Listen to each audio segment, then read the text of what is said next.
મારું નામ પટેલ દીપક કુમાર શંકરભાઈ, ગામ સુરજપુરા, તાલુકો પાલનપુર, જિલ્લો બનાસકાંઠા, મોબાઈલ નંબર 94 292 62 297.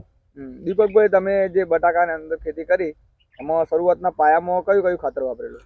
પાયાની અંદર ખાતર એકરમાં બે બેગ વાપરેલી DAP, 3 કિલો માઇક્રોરાજા અને 1 બેગ મહાલાભ દાણાદાર વાપરેલું. ને પછી તમે બટાકા વાવેતર કર્યા પછી મહાલાભ પાવડર કેટલા દિવસે અને કેટલો એકરે વાપરેલો? મેં 1 એકર પ્રમાણે મહાલાભ 45 દિવસ, 55 દિવસ અને 65 દિવસના 3 રાઉન્ડ આપેલા. એક રાઉન્ડમાં 12 કિલો મહાલાભ આપેલો. 12 કિલો આપેલું. અને આ જે બટાકો આજે તમે હાર્વેસ્ટિંગ કર્યું છે તો એનું પ્રોડક્શન તમને કેવું લાગ્યું અને કેટલું બેસે એવો અંદાજ છે? મેં ફર્સ્ટ ટાઈમ બટાકા વાવેલા, પણ મહાલાભના અશોકભાઈના માર્ગદર્શનના લીધે મને પ્રોડક્શન 10.5 નું મળેલું છે. 1 બેગે 10.5 બેગ. 10.5 બેગ પર બેગે મળેલું છે.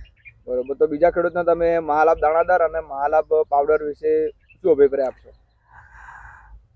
મારા મત પ્રમાણે મહાલાભ તે હાલના સમયમાં કોઈ સારું ખાતર જ નથી, એટલે દરેકે ખેડૂતે દરેક પાકમાં મહાલાભ દાણાદાર અને મહાલાભ પાવડર વાપરવું જોઈએ. એનું બહુ સારું રિઝલ્ટ મળે છે. અને ઇકોસટ વાળું છે એટલે ઓર્ગેનિક ખાતર છે. હા, બરાબર. આભાર.